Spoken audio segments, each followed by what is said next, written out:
اہل کراچی ڈاکوؤں اور جرائم پیشہ عناصر کے رحم و کرم پر پولیس بھی محفوظ نہیں ہے۔ سپر ہائی وے پر ملزمان نے پولیس اہلکار حمزہ زمان کو شہید کر دیا۔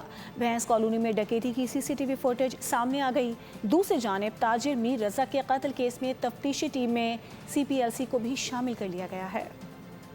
کراچی میں نہ پولیس اہلکار محفوظ نہ عام شہریوں کی جان و مال۔ شہر قائد میں فائرنگ سے پولیس اہلکار کی شہادت اور سنسنی خیز ڈکیتی کے واقعات۔ تاجر میر رضا کے قتل میں بھی اہم پیش رفت ہے۔ سائٹ سپر ہائی وے جمالی پل کے قریب نامعلوم افراد نے فائرنگ کر کے پولیس اہلکار حمزہ زمان کو شہید کر دیا۔ واقعے کے بعد ملزمان فرار ہو گئے۔ دوسری جانب بھینس کالونی روڈ نمبر 7 پر قائم گیس سلنڈر کی دکان میں رات گئے 2 مسلح ڈکیت موٹر سائیکل سمیت گھس گئے اور دراز سے تمام نقدی موبائل فون لوٹ کر بآسانی فرار ہو گئے۔ سی سی ٹی وی فوٹیج سامنے آنے کے بعد بھی ملزمان گرفتار نہ ہو سکے۔ ادھر نوجوان تاجر میر رضا علی کے کیس میں اہم پیش رفت ہوئی ہے۔ سی پی ایل سی کے اسسٹنٹ چیف کو بھی تکنیکی معاونت کے لیے تحقیقاتی ٹیم میں شامل کر لیا گیا۔ کچھ روز قبل میر رضا کی لاش برآمد ہوئی تھی۔ پولیس نے کہا نوجوان مقروض بھی تھا، تاہم تحقیقات جاری ہیں کہ اس نے خودکشی کی۔